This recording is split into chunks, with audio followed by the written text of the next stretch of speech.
First off, y'all so slow, need to open them lanes. Got me running to my gate, now I done missed my plane. Y'all claim to be efficient, but that can't be right. I got here 2 hours early, still miss my flight. Plus TSA be mad, yeah, they always pissed, but not as much as me. You know how much money I just spent? I'm sick and tired of these rules from these fools. Attitudes is rude, remove your jacket, laptop and shoes. Y'all need some more employees, man. Do y'all need help with a job fair or something? Do some type of hiring event or increase the pay, man. This is outrageous. All right, so I took a look online, and I just so happened to find a little bit more content on Passport Bros. And I guess as we move closer and closer to summer, keep in mind summer officially starts pretty much June 21st or June 22nd. We're getting closer and closer to summer, so obviously people are getting ready to pack their suitcases and they're getting ready to get out of here, either for the summer or for longer. So basically, you probably already know my trip is upcoming to Bali and then to Singapore. And I'm going to definitely be getting plenty of video footage and 4K and this, that, and other from everything from the plane to the actual locations. I hope at the end of the year that iPhone offers a 2 terabyte storage unit, because once I have 2 terabytes, I think I'll be very, very comfortable, having plenty of content and stuff on my phone when I go traveling, to these places. So the article is called Understanding Passport Bros, a movement redefining borders and relationships, by Mr. Digital Fingers, and this is from rollingout.com. So it says, the Passport Bros movement illuminates a distinctive facet of modern social dynamics. Oh, gee, I wonder what that is. Now, I haven't actually read this yet. I usually try to read these for authentic reactions. I usually try to read them as I'm recording, and I usually don't read them first. I try to get an authentic reaction. So it says, in recent years, the term Passport Bros has gained traction within various online communities, capturing the attention of many looking to understand this emerging subculture. Passport Bros, predominantly African-American men. Thank you. African-American men. See, the first of all, you have to understand, the definition of Passport Bros is Black American or African-American men traveling abroad, seeking relationships, romance, marriage. There's a lot of other people who've tried to hijack the Passport Bros name, and the reality is they're not actually Passport Bros.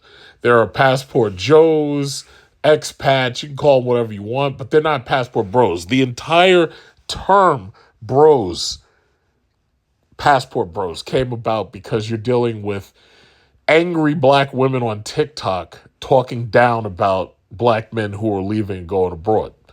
So it automatically denotes black men. Now, there's other people out there who travel and they get wives from other countries. You got like Korean men who do it because, they don't like older Korean women. So, they call them leftover women or Christmas cake. The Japanese do it too. And they go down to Southeast Asia. They go to Laos, Cambodia, Thailand. They go down there looking for women, right? Right now in Korea, for instance, feminism has this thing called the BBB movement, which basically says no sex, no relationships, no marriage, blah, blah, blah with men. Now, that only applies to their men. That doesn't apply to black men and white men. That applies to Korean men. See, apparently what's happened is feminism has turned women against men, right? But it's turned them against their men, their biological matches. So black men can get wives in Korea. Black men can get wives in Philippines. Philippines doesn't have this movement, but Korea specifically does. China also is starting to see a rise of feminism, but Chinese women are marrying African men, and Chinese women are marrying black American men too. So the thing about it is that feminist movement doesn't apply to us. That applies to their men because they're not giving their men traditional marriage. And if you're a Japanese man, you might decide that you don't even want to marry, a Japanese woman because maybe she's a little too old. Once they turn about 27, you see, the Japanese, they refer to these women who've turned about 27, they refer to them as Christmas cake. The reason why is because in Japan, after World War II, sugar was a difficult commodity to find. So it was actually very difficult to get, sweets and chocolates and stuff and cake. So during Christmas, they celebrated Christmas because keep in mind, these aren't Christians. They celebrated Christmas by giving gifts of cake, just like in America. You know how we give people a fruit cake in order to celebrate Christmas, right? So the Japanese, they give these gifts of cake, and the problem is if you get too many cakes, you can't eat them all. So what they call the ones that they didn't eat, they call those the leftover cake. Now the Chinese call them shengnu, which means leftover woman, but the Japanese call them Christmas cakes. Now if you ask a Japanese guy, if you were to go to a Japanese guy, you ask him, you say, listen, why can't you just marry a Japanese woman? Why are you going to like Laos, Cambodia, Thailand? Why are you going to Myanmar, Burma? Why are you going down there looking for women? Why don't you just marry one of the women in your country who's like, 30 or 35? Well, that Japanese man, he's going to get very upset with you. He's going to look you in the eyes, and his eyes are going to get crossed like down. They're going to get very, very angry.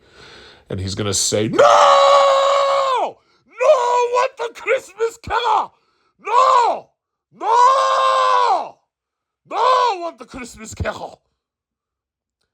So yeah, I happen to be going to Haneda first before I get to Bali or Singapore. So I'll definitely be seeing some Japanese men. I may even ask them, up front. I might ask them if, they themselves prefer Christmas cake, but they're pretty much probably going to tell you exactly what I just said.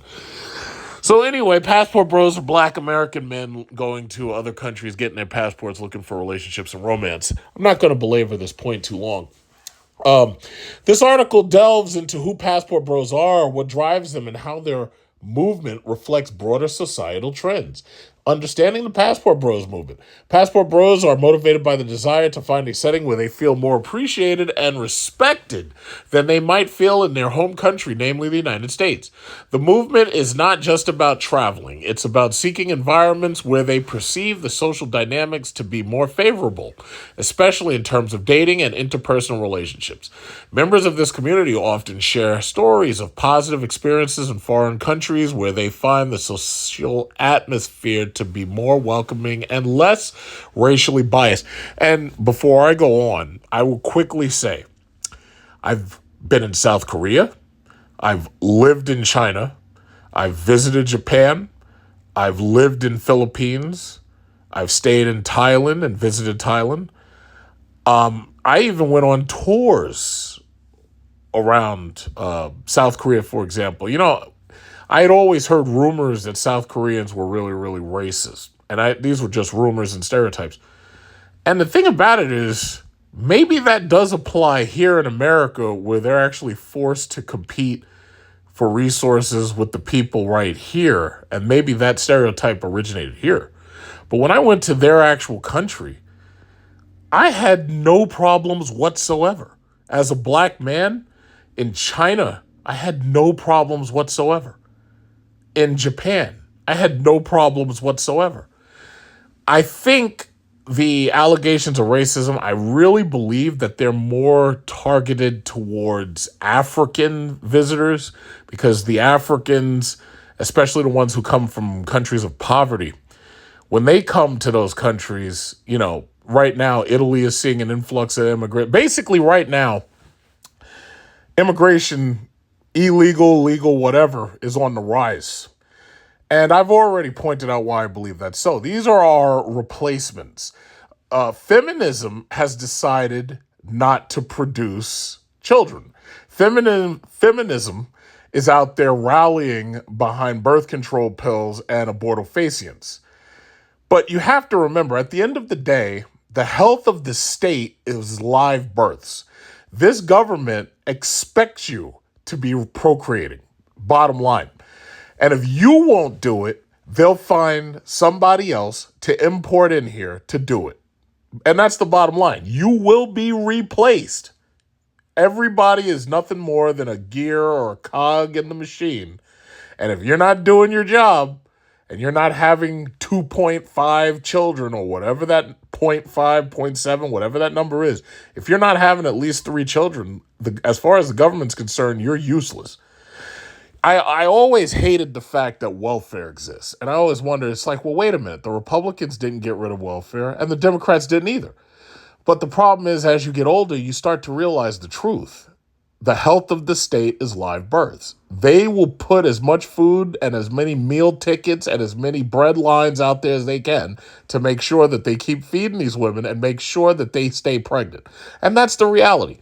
Now, unfortunately for this government, they made the huge mistake of allowing abortifacients to get out of hand.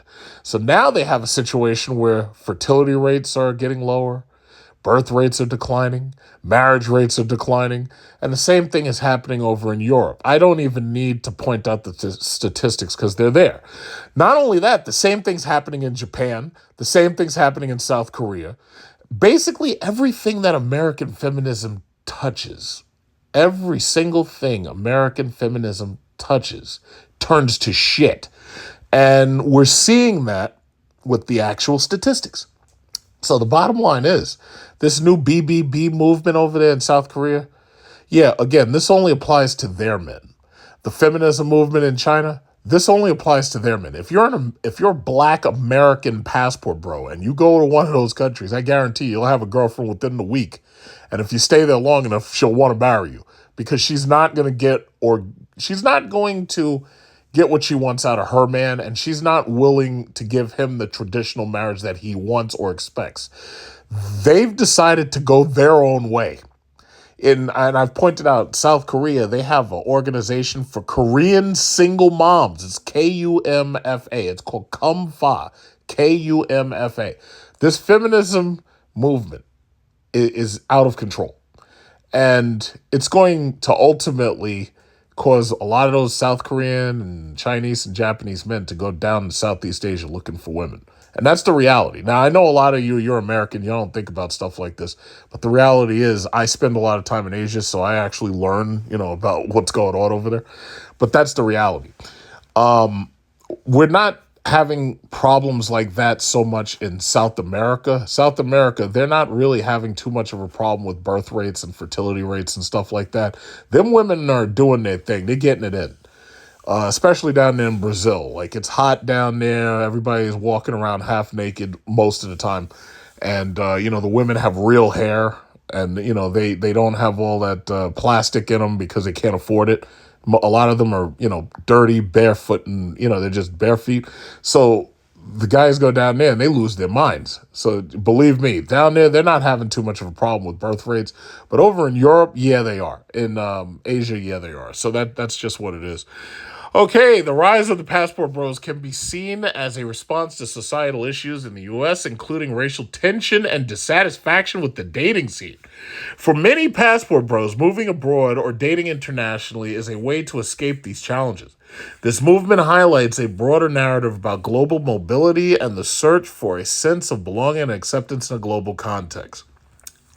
Key destinations and experiences. Popular destinations for passport bros. Countries in Eastern Europe, Southeast Asia, and Latin America are popular among passport bros. These regions are often highlighted for their welcoming attitude towards foreigners. I.e., you're an American and you're coming here with American money. We can't wait to see you. Lower cost of living and perceived simplicity in social interactions and dating. The appeal of these destinations is frequently discussed in online forums and social media where passport bros exchange tips and advice on navigating life abroad. Let's see, personal stories from the community. I'm going to skip some of this. You can read this yourself. I'm just looking for the better parts of it. Navigating misconceptions. While the passport bros movement is about seeking better opportunities, it is not without its challenges and criticisms. First of all, the critics can throw themselves out a window. They can defenestrate themselves. I believe at a certain point, passport bros need to hold themselves above criticism. There's certain people, their opinions don't matter. Their opinions may matter to them, but on the global scheme of things, they don't matter. After all, you get your passport and you get that plane ticket, your critics' opinions, they stay here. They don't follow you. So at a certain point, it's like you just have to hold yourself above their critic. They don't matter. They really don't matter. So anyway, furthermore, there is concern that the portrayal of foreign cultures as more desirable can perpetuate stereotypes and lead to unrealistic expectations. Actually, that's not true. These, what you want to call stereotypes, those are actually facts. And these, when you say lead to unrealistic expectation, yeah, those are facts too. So when we say something like let's say it says portrayal of foreign cultures as more desirable. So what about the portrayal of a foreign culture might be more desirable? Well, what if you have a culture that is rooted in family, is rooted in patriarchy, where a man leads the household, and the women's job is to help the man create and lead the household? That's not a stereotype, that's a fact. And certain countries are literally designed that way, and they perpetuate that culture. A lot of Islamic states, for example, the man is the head of the household, and that's it. And I understand that Western liberal feminism wants to do whatever it can to infect those cultures and to tear them apart. But one thing I got to say about Islam and Hinduism, one thing I've got to say about those patriarchal East Asian cultures is they ain't let nobody come up in there. Let me just remind you. You remember when those women decided that they were going to take off their hijabs and they were going to start some problems over there in Qatar? Here's a question. Whatever happened to them? Qatar, one of the last things I heard about that issue, that was during that World Cup, I believe, when they were playing soccer. One of the last things I heard about that issue was that they had filled the stadium because they were like not playing that protest game. You ain't protesting shit. So what they did was they filled the stadium with a paid audience that was there just to applaud and just to cheer and to sing the national anthem and all that. Now, here in America, you got people who refuse to stand for the national anthem, refuse to stand for the Pledge of Allegiance and all that. In these countries, you're standing. You're going to get up and you're going to stand up and you're going to put your hand over your heart or you're going to go missing. That's how they deal with it over there. Ask Vladimir Putin, who was the last person over there in Russia to be in the room with him and refuse to stand for the national anthem. Ask him. You know, I think what's so amazing about Vladimir Putin, no matter who's the president here in America, U.S. presidents come and go. Vladimir Putin's eternal. He'll be there as long as he feels like being there. That will be an old man. He'll be 90 years old and tired before he decides, you know what, I think it's time for me to retire, comrade. Meanwhile, Biden's gone. Obama came and went. Clinton came and went. Bush came and went. Like all the rest of these dudes, you get 4 years plus a second term if you're lucky. Trump came and went. We don't know what's going to happen this year. But one thing I can guarantee you, the Russian president gets 6 years in office. So that means that Putin got back in there this year. He's going to be there beyond whoever wins here in America in November. But bottom line is, this is all I'm saying. Ask Putin when was the last time somebody refused to stand up for the national anthem and lived to tell about it. Ask Putin how many people refuse to put their hand on their heart and say the national anthem or sing the Pledge of Allegiance. You ask him, because when they get up there with that Russian pledge, and it's a beautiful song. I have no idea what they're saying because I've looked it up a couple of times. Paul Robeson sang it. And I looked it up, and when they get up there, they're like, and when they stand up and they sing, and everybody's singing. They ain't nobody sitting down, ain't nobody pulling no shit. So I understand, yes, America has the right to protest, but when you go over to these other countries, they ain't letting nobody mess that up. So Russia, China, these Islamic states, India, they ain't playing no games over there. That's what I can guarantee. Qatar ain't playing no games over there. That's the bottom line. Now, here in America, I don't feel like getting up. It's, say, can you see? Hey, excuse me, why are you kneeling? I'm protesting I'm protesting that young black male who stole a Lamborghini and the cops chased him until he crashed it and tore himself in part. Tore the car in half. Yeah, I'm protesting that. Or I'm protesting college students being mistreated as they're protesting the treatment of the Palestinians. So I'm protesting because they're protesting. So I'm not standing up. I'm not singing the Pledge of Allegiance. I'm not doing the national anthem. Yeah. So you go over to one of those countries, you try that, see how it works out for you. Because I still haven't heard back from them women from Iran. What was it, Iran? And they were in Qatar. So they got over to Qatar. They thought that they were free and they were on television. Yeah, I'm taking this off. I'm taking this hijab off. I'm taking it off. I haven't heard back from them. So bottom line is this. I ramble. But the point is, I have a theory. And I believe that people from all over the world, they're desperate to get to America because in America, we are chaotic and we have the disorder that comes with freedom. In those countries, they're not playing that shit. In those countries, there's no freedom. It's orderly. When you go to those countries, it's quiet. Like when I was in South Korea, it's so quiet. Japan, it was so quiet. China, it was so quiet, peaceful, mellow. You come to America, it's loud chaos all freaking day. And then there's all the freedoms that, the protests, the gun ownership, and this, that, and other. So I have a theory. Most of these people, they're desperate to get to America because they're so used to the order that they are desperate for chaos. And they want to come here to that. They're desperate for chaos. That's my theory. So, where was I? The complexity of expatriate life. Living abroad involves more than just enjoying a different social atmosphere. It requires adapting to a new culture, often learning a new language, and understanding different legal and social norms. The experiences of Passport Bros vary wildly, and success abroad depends on a multitude of factors, including individual preparedness and the specific circumstances of each country. The greater context of Passport Bros. Okay, the Passport Bros movement illuminates a distinctive facet of modern social dynamics, revealing how global mobility serves as both a pathway to personal fulfillment and a means of cultural integration. As this movement evolves, it raises profound questions about identity, belonging, and the quest for acceptance within a world that is becoming ever more interconnected. This subculture, primarily comprising African American men, there we go again. This is about black men. This is not about white men. This is not about Hispanic men. This is not about that guy Austin Abetya. It's not about them. This is about black men. This is about African American men. Underscores a broader narrative about the search for spaces that offer not only better social interactions, but also a greater sense of respect and recognition.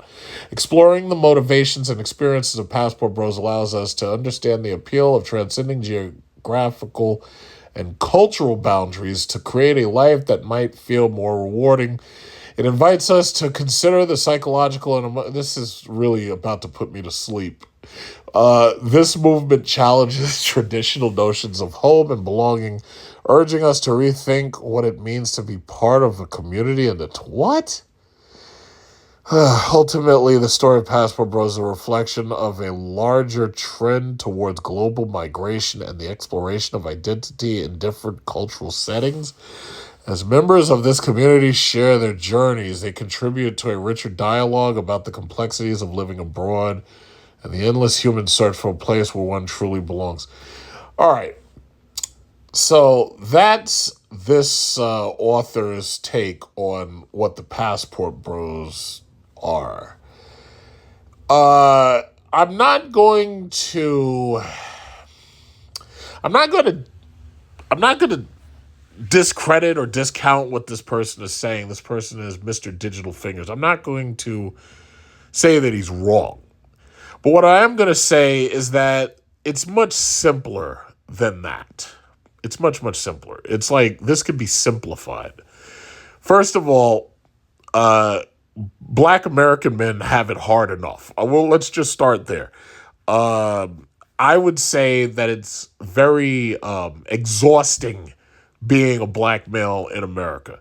Now, there's lots of people out there who have tried to do their best to downplay racism, but there's plenty of people that will tell you that it exists, whether they're black or white. They'll tell you it exists, and they'll also tell you that they've seen it, and they'll also tell you that they know people who practice it, whether they're black or white, or maybe even not even black or white. They might be Hispanic, they might be Asian, and they will tell you that it exists. So while there's so many people trying to downplay it, oh yeah, Obama was president. It's like, that doesn't mean shit. He didn't do a goddamn thing while he was in there. And neither did Biden. And my thing is, it's like, yeah, they try to downplay it.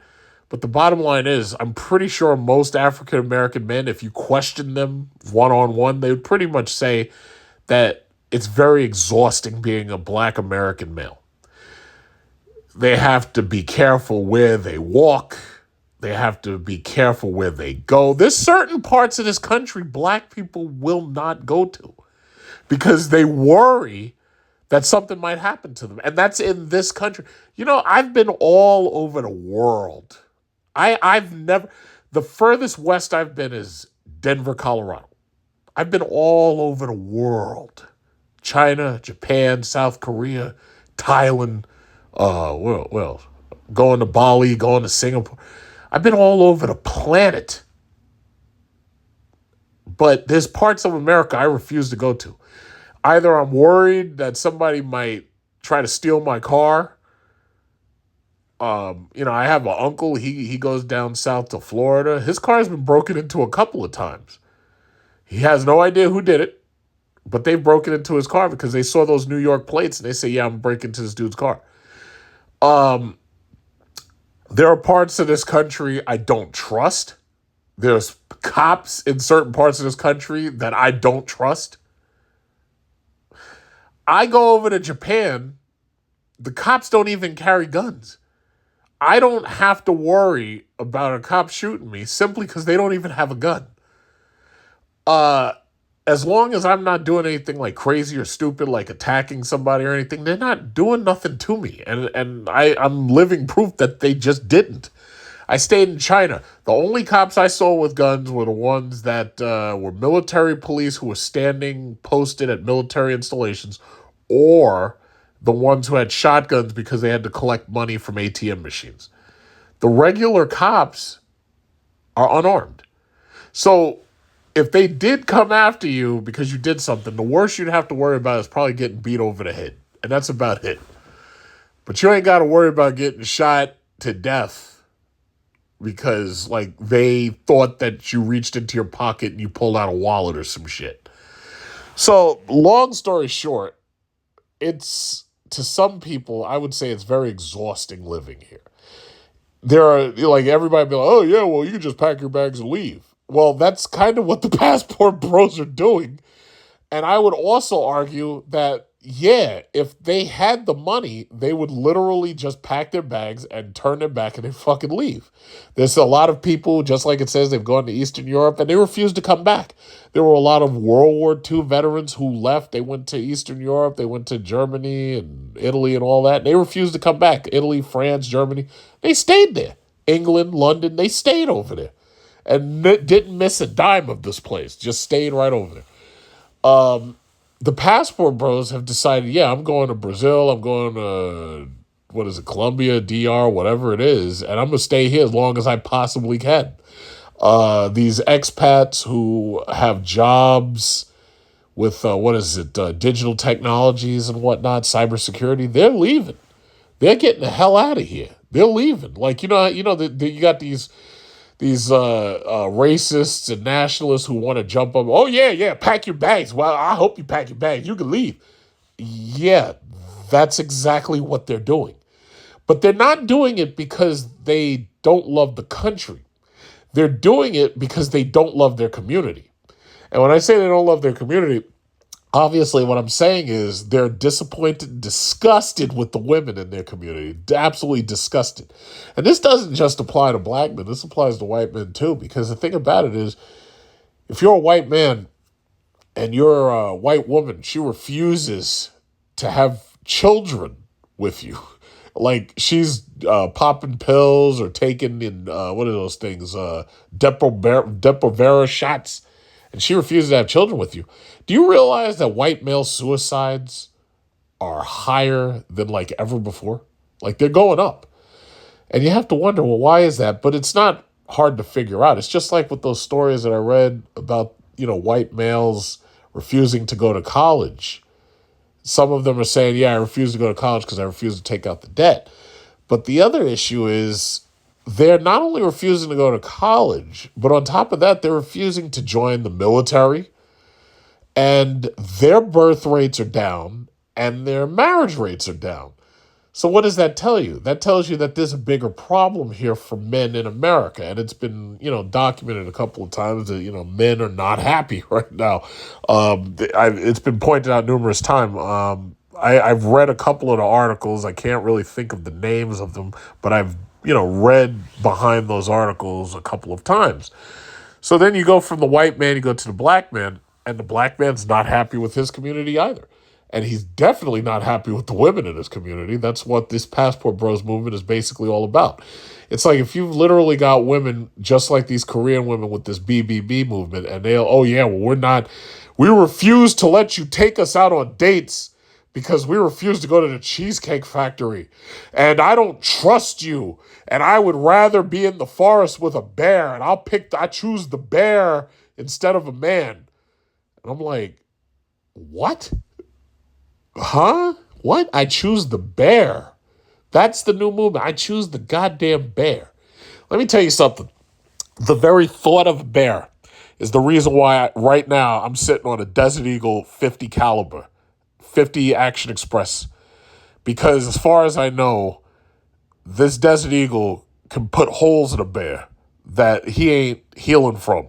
Because after I saw that movie, The Revenant, with Leonardo DiCaprio, and the bear jumped on him and mauled him and everything. It's like, no. I will bust this Desert Eagle right into that bear before he has a chance to do anything to me. Because I might go into the woods. You never know. I might go into the woods, might go hunting. We might go deer hunting or something. And, a bear could be like out there, black bear. Because like when I've been in, you got black bears, brown bears, grizzly bears. It's like when I've been in Pennsylvania. I have family and they live in these wooded areas and shit. And every now and then a bear comes out of like the woods. And listen, I know there's some people, they don't hurt you. They don't bother you. It's like, listen, if I see a freaking bear, that Desert Eagle's coming out. I don't care if it's a polar bear. I don't trust none of them. And them things can run and they can climb trees and they can take on guys that are 7 feet tall. I'm not playing no games with no damn bear. Let the Russians do that. They wrestle the bears. I ain't playing no games with no bear. This Desert Eagle, when I bought this, I was thinking of bears, tigers, and possibly mountain lions. That's what this is for. Because as far as I know, my 45 isn't enough to stop a bear, or maybe it'll hurt him, but I don't, no. My 50 cal is enough to take a bear down, period. But these women are literally saying, I don't trust you. I would rather be around a bear. I'm like, I know you're just looking for attention and saying stupid shit, but that's just really dumb. I mean, that's like really, really dumb. And that's the new thing right now. I choose the bear. I choose to be around the bear. And I'm like, what? Where did this come from? So again, this is all related. Passport Bros feel unloved. They feel undesired. They feel unneeded. And they say, you know what? I'm going to pack my stuff. I'm going to go to Colombia. I'm going to go to Brazil. I'm going to go to the DR. I'm going to go to China, Cambodia, whatever it is, Vietnam, whatever. And the women there, Passport Bros, we can't wait to see you. Yay, yes, it's Passport Bros right over here. And they're happy about that. Like, they're like, yeah, I can get myself a pretty wife and this, that, and other, and I can have children and this, that, and other, and I can have a family, and I don't have to worry about baby daddies, and I don't have to worry about, child support and visits and shit on weekends. I don't have to worry about family court and all that. It's like, nah, I'm gonna get one of these women over here. And now let me tell you something. This feminism thing, it's make it, because you gotta understand, this, like, in America, there's only like 44 million blacks or something. Like, I've looked it up. It was like let's say it's less than 45 million blacks. So if you say that half of those are men and half are women, then you're dealing with a number somewhere around 22.5. Let's give it a number 22 million, right? And now if you assume that out of those 22 million black males, that a number, uh-oh. I heard somebody yelling or something. But anyway, if you assume that out of those black males, let's say there's 22 million black males, right? Now, not all of them are going to be passport bros. But if you look at the number of women in these other countries, Asia has like over 2 billion women. And a lot of them are unmarried and single. And then you've got Latin America. And Latin America, including South America, you've got like about 1 billion, get close to 1 billion, give or take. And a lot of these women out of that population, let's say they number somewhere around like 400, maybe even 500 million, right? But there's only like 22 million or so of us. And when you look at the marriage-aged males, there's even less. Let's say it's half. Let's say instead of 22, let's chop it down to 11. 11 million of us, but you've got over 4 billion women outside of America. America only has like 350 million people, right? But there's only like 11 million of us tops that are marriage age, right? When you go outside, it's like when Jesus was in the boat and he said, yeah, you have to cast a wide net. When you're stuck here in America, you can't cast your net wide. When you go outside America, you cast your net as wide as possible.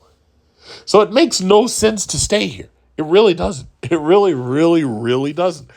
So for those people be like, oh yeah, well, you might as well just leave, pack your bag, leave. Well, that's exactly what these men are doing. And they're making a point to do it. And they're posting their photos of their girlfriends and their wives that they're getting overseas. They're having children and this, that, and other. And they're having families and stuff. A lot of them don't want to come back, but they may have no choice because of, the job-related issues, this, that, and other. So the bottom line is the Passport Bros are doing their thing. And this, it's funny, the Passport Bros movement has sustained longer than just about any other aspect of the manosphere. You heard them talking about black pill this, red pill that, blah, blah, blah. Most of that stuff is gone now. It's like most of the people, they with their channels and everything, talking this nonsense, blue pill, purple pill, black pill, red. Most of those guys are gone. But the Passport Bros have sustained this long. Kevin Samuels, rest in peace, gone. What did they say? You either die a hero or you live long enough to see yourself become the villain. He's gone. A lot of the other dudes that, they made content around the same time he did. A lot of them are dead. A lot of them are gone. Passport Bros have sustained because this whole idea of getting your passport, it costs you less than $180. This whole idea of getting your passport and going to greener pastures, flying to greener pastures, this whole idea has sustained this long. It's been, since 2020? What is this? We're talking about 4 years, and we're going right into another summer. And that's the reason why it sustains. Summer comes, every single year. Passport Bros moving every single year. Some of them are moving in the winter. When it's winter here, they're going over to the other side of the world where it's summer in the other hemisphere. But this whole idea has sustained, and it just keeps on going. It keeps on revolving, with the earth itself. There were a lot of people who wanted to see this movement just fizzle out, but they didn't understand. The worse the conditions get here, the more likely you've got young men say, I'm going to get my passport. I'm going to go leave. And right now, it's just, it's a handful of, Asian countries, European countries, Latin American countries. Someday, it very well might be other planets. You never know. We might be getting Passport Bros on Mars or Passport Bros in Jupiter. We're going to Pluto. You don't know. This is going to sustain itself. It's not going to fizzle out. It's going to sustain itself. When you got women talking about choosing bears over men and not trusting the men, you can guarantee this is going to sustain itself. Guaranteed. Guaranteed. So that's basically this story right here. Mr. Digital Fingers, it's a well-written story. It kind of bored me a little bit, but it's a well-written article. But the bottom line is, I don't think it doesn't tell the full spectrum of like what's going on. Because the reality is, men here in general, white men, black men, they're not happy. They're really not happy. And this Passport Bros movement is like cathartic because it's their way of saying, not only am I not happy, but I found a place where I am happy, and now I'm going to come back and tell all the rest of the men about it. And we're going to go over there and we're going to take some. Just like, in the Aliens when they say, yeah, we're going to go and we're going to land there and we're going to take some. That's what it is. So these women, they don't want you to tell anybody about what you found. They don't want you to tell nobody about that. They don't want you to... Do you think that the women in America who are right now facing the highest interest rates they've ever seen in their life, who are right now facing the highest mortgage inaffordability that they've ever seen in their life, who are facing the highest rent instability that they've ever seen in their life, who are facing... Do you realize that the interest rates are so high that most of these both babes, I'm a boss babe like Meryl Streep in The Devil Wears Prada, I'm a boss babe. Do you realize most of them, they can't even get these Range Rovers and they even trying to sell feet photos on OnlyFans. Do you realize that these interest rates are so high that they can't even afford that stuff no more? And a lot of them, they're forced to go and get a Nissan Rogue, or they're forced to go get a Honda Cross Tour, or they're forced to go get like a Subaru Crosstrek or something. They can't afford this shit no more. Because the problem is, it's not just, the car. It's also paying for rent or the mortgage, because they're trying to brag about how many of these women are buying houses. Yeah, but the problem is, you're buying houses, you're fucking ending up in foreclosure. So here's the issue: it's like all of those bills are coming, and you got these utility bills. I have a female coworker friend, and her boiler and furnace decided to give out on her. Now, she was planning on going on a vacation just like me. She was planning to go down to the beaches of Southeast Asia. And she was, oh, yeah, I'm going to get a business class ticket just like you. But all of a sudden, boiler blew. Boiler said, oh, no, fuck you. I'm turning off and I'm not turning back on. And the guy had to come repair that. Now, by the way, I said the guy had to come repair that. See, these women are quick to talk about how they're going to choose the bear right up until their boiler don't work. I haven't seen no bears replacing no boilers. Yeah, when the plumbing don't work, how many bears are you calling to replace the plumbing? Right? When your electricity don't work, how many bears are coming to your house to replace the electricity? But they talk, oh yeah, I choose the bear. I choose the bear. I choose the bear. I choose the bear. Yeah, well, when your cable television don't work because a tree fell down and took down the line for your Verizon Fios, I don't see no bears on the trees fixing no goddamn Fios, fiber optic cables. I don't see that happening. But I choose the bear. So anyway, her boiler blew, and they say, yeah, it's going to cost you like $8,000. It was actually higher, but she got a second opinion. And they say, yeah, I could do it a little bit cheaper. So it went down from $13,000 to $8,000, right? It wasn't no bear. It was a man doing that work, by the way. And the thing about it is these boss babes, they getting hit by these bills, these utilities, these insurance rates, and these property taxes. and it's getting overwhelming. And they're on TikTok complaining, where are all the good men at? Where are all the men with the money? It's like, yeah, they're getting their passports. Oh, Leonardo DiCaprio, he's like, yeah, listen, if you're over the age of like 18, I'm not talking to you. I'm good. They getting their passports, guys. That's what it is. Some of them getting passports, some of them are marrying young. But bottom line is, it's like, oh, I choose the bear. I'd rather choose the bear. I don't trust you. I choose the bear. Okay, choose the bear. Go ahead. Go ahead, because I ain't seen no bear do nothing except tear things apart and eat them. But, that's on you. So it's amazing that we've gotten to this point. But the Passport Bros movement is going to transcend. It's going to transcend everything that we're seeing. So you can choose the bear, but the Passport Bros are choosing to get their passports. These women are poor and vulnerable. Easier to manipulate, know their place. Disadvantaged, are in dire financial need. They want their visas. They have to be quiet. They don't know no better. That's why you have to go to developing countries to try to take their women, and it sickens me. And yes, they'll do what you say. She is in a dire situation Because she doesn't know about much in life. they have to bow and scrape at these men's feet. If you are a man and brag about go to underprivileged third world countries to get a wife, an obedient wife, you are a predator. Well, hello everybody. I'm from Thai. I'm from the Philippines. We're sitting here long ass time for our passport to come in. So where are you? We're waiting for the passport, bro. Don't hate. Cheers.